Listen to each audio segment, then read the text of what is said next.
Yes. What have you been seeing from Tulsa? Most definitely. Tulsa, they're a really good outlook. You know, their record doesn't show how good they are on film. I feel like they're an aggressive team. They play hard on offense as well as on defense. They got an identity where they want to run the football. They want to be a physical team. For the past 3 or 4 years, they've had a first round, a second round offensive lineman pick drafted. So they have a very talented offensive line group. Last year, I think they ran for like 200 on us. So definitely going to be a theme this week is stopping the run because they have talented running backs. And that's what they want to do. Nick, it seemed like the energy was a lot higher today in practice. Is that kind of the message coming off the bye week? Yeah, most definitely. Just pick the energy back up. Play tough, fast, physical football. Just picking up where we left off. I feel like last time we was on the field, we played Memphis. We missed a lot of tackles that we usually don't miss as a defense. So that was one of the things that Coach Hamp wanted to emphasize today is thudding up the scout team. The scout team did a great job being physical today and representing what we're going to see on Saturday. So that's what we try to do today. Just pick up the tempo, run around, thud up, and get the pass back popping. Specifically with the defense after the second half of last week's game, what was the focus in practice? Focus in practice, just doing our job. I feel like the second half against Memphis, we didn't come out and execute with small attention to details as we did in the first half. First half we played great defense. Second half not so good. Gave up I think 30-some, 20-some points, which is something that we don't want to do. We can't do, especially going into this last push for a championship run. Got to play lights out defense all 4 quarters, and so that's what we tried to do today at practice. From team period going into unit period, and in the second unit period is just being precise on everything the coach is trying to install and polishing everything up. In the last two games against Tulsa have been excruciating overtime. Most definitely. How much would you like to get payback for what's happened? Yeah, the last time we went up to Tulsa, Zayvon Collins, first round draft pick, sealed the deal with a interception late in the overtime, and that one stung. That one stung a lot. And then last year, homecoming, we lost to them in overtime. Defense gave up a touchdown to open it up, and then even when last time we was up there, we had them by I think like 14 points. Let him come back in the game with the starting quarterback now. He was the third string at the time. And so, this has left a bad taste in our mouth for the past 2 years. The feeling at the end of that game 2 weeks ago, where the defense was, how you guys couldn't stop big plays at crucial times to where you are now. How much light years difference is there? Most definitely. It's just an emphasis that Coach Hamp has put in since he got here. That was just one of the things our defense was struggling at is limiting explosive plays, whether it's big runs or big passes. And that's one of the things that, we've changed our schemes and has been doing this year. A great job of not giving up explosives, getting off the field on third down, keeping everything in front of us, running around and tackling. And that's something that if we do on Saturday, we're going to be successful. Where were you on the Hail Mary pass? Where were you on the field? I was on the sideline. Okay. I was on the sideline. We had a rotational going in. I think it was Marvin and Kevin. They were in at the time. Me and Dorian was on the sideline. Quarterback rolled out to the right and threw it up, and we just didn't execute on defense. Receiver did a great job. I think it was Stokes. And I think he's still there. Number 2 did a great job of high pointing the ball, made a great catch. And they just wanted it more. They came out of that second half and they just really wanted that win. And even last year, Tulsa had that fire to where they wanted to get to a bowl game. And so, I feel like we just, have that fire and match that intensity and succeed at intensity. This week we're going to be victorious because we got something that we're playing for just as they are. If he's healthy, it's still the same quarterback too. Got you. Most definitely, yeah. He got a little roughed up last week versus SMU, but he's always been a tough guy. He stepped up.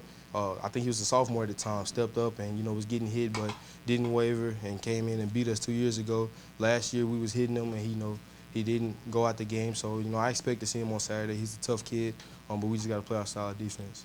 How do you manage the idea of want to know every week versus knowing all of these goals are sitting in front of you in the month of November and December? That's a big testament to the Southern Miss game. Went out against Southern Miss on a high horse because of what we did.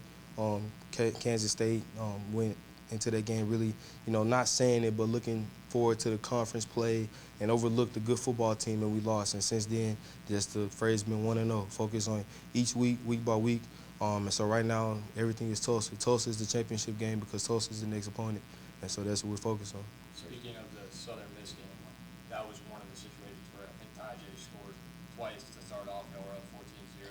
Y'all had some games where y'all been up a lot and where maybe it was close in the first half and the second half was kind of the opposite. How do you come out of that halftime locker room regardless of the situation and just stay locked in? Yeah, one of our goals as far as the defense is having third quarter shutouts because I feel like a lot of times in college football, football in general, the momentum flips in the third quarter. So just having that mentality of coming off halftime, making adjustments, executing those adjustments and playing hard football in the third quarter and letting them momentum carry you the rest of the game is, how you play great second half defense, second half offense, and second half special teams. And just, at halftime we make all corrections, whether they're offense, defense, kicking game, and just being able to execute the corrections that the coaches make during the game because offense they run different things. So they may be running, something you've never seen, but you got to be able to execute those corrections. Will you be watching the playoff show tonight? I will. hopefully, it's a stretch, but, hopefully something just falls through and, we jump up a spot. Why not? So, but to see your team on the screen, pretty special, right? Most definitely. It's a blessing. Since I've gotten here, you hear about that 98 team every time you come through here because it's special. It's a tradition. I remember one of the 98 guys, they told us, you haven't really done anything unless you make a timeline here.